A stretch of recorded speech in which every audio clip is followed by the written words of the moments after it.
आज शेयर बाजार का आखिरी कारोबारी दिन उतार चढ़ाव के साथ शुरू हुआ। निफ्टी ने शुरुआती घंटों में मंगलवार के हाई को पार किया और 25,200 से 25,250 के स्तर तक पहुंच गया, लेकिन इस रेंज में लगातार रुकावट बनी रही। पिछले 2 सत्रों में निफ्टी ने दिन के लो के करीब बंद किया गया था, लेकिन आज यह शुरुआती कमजोरी के बाद उच्च स्तर पर आया और दिन के हाई के करीब बंद हुआ। बाजार में हल्की तेजी और उच्च लो हाई के पैटर्न ने संकेत दिया है कि निवेशक सतर्क रहे हुए भी बाजार में सक्रिय रहे। आज आईटी सेक्टर पर निवेशकों की निगाहें विशेष रूप से लगी हुई हैं, क्योंकि टीसीएस और टाटा एल्क्सी ने अपने Q2 फिजिकल ईयर 26 नतीजे जारी कर दिए हैं। टीसीएस के शेयर में गिरावट आई क्योंकि निवेशक तिमाही रिपोर्ट और कंपनी के भविष्य के निवेश योजना पर नजर रख रहे थे। टाटा एल्क्सी के नतीजे उम्मीद के मुताबिक रहे। कांस्टेंट करेंसी रेवेन्यू में मामूली सुधार हुआ और ईबीआईटी मार्जिन में 30 बेसिस पॉइंट्स की बढ़ोतरी दर्ज की गई है। मीडिया वर्टिकल में 3.7% QOQ ग्रोथ आई, जबकि ट्रांसपोर्टेशन और हेल्थकेयर में क्रमशः 0.5 और 4.6% की गिरावट रही।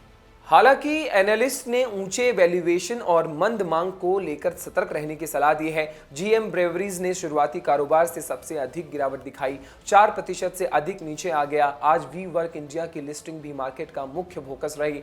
कंपनी के 3,000 करोड़ के आईपीओ को अंतिम दिन संस्थागत निवेशकों की बढ़ी हुई मांग के कारण पूरी तरह सब्सक्राइब किया गया, जबकि रिटेल और एनआईआई हिस्से अपेक्षाकृत कम सब्सक्राइब हुए। इसके अलावा एक्सीगो की parent company Le Travenues technologies ने 1,296 करोड़ जुटाने के लिए प्रोसेस को 10% हिस्सेदारी देने की योजना बनाई है।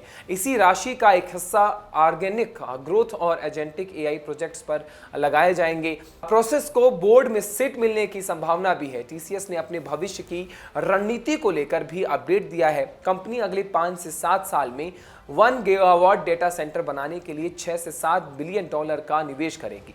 शुरुआती चरण में 150 MW क्षमता वाली डेटा सेंटर योजना पर 1 बिलियन डॉलर का खर्च आएगा। कंपनी एआई इकोसिस्टम में अपने विस्तार और संभावित अग्रहणों पर काम कर रही है। बाजार में अन्य प्रमुख घटनाएं भी हैं, जैसे स्पाइसजेट ने अपनी फ्लीट में 3 नए विमान जोड़े हैं, एक एयरबस A340 वाइड बॉडी और 2 बोइंग 737।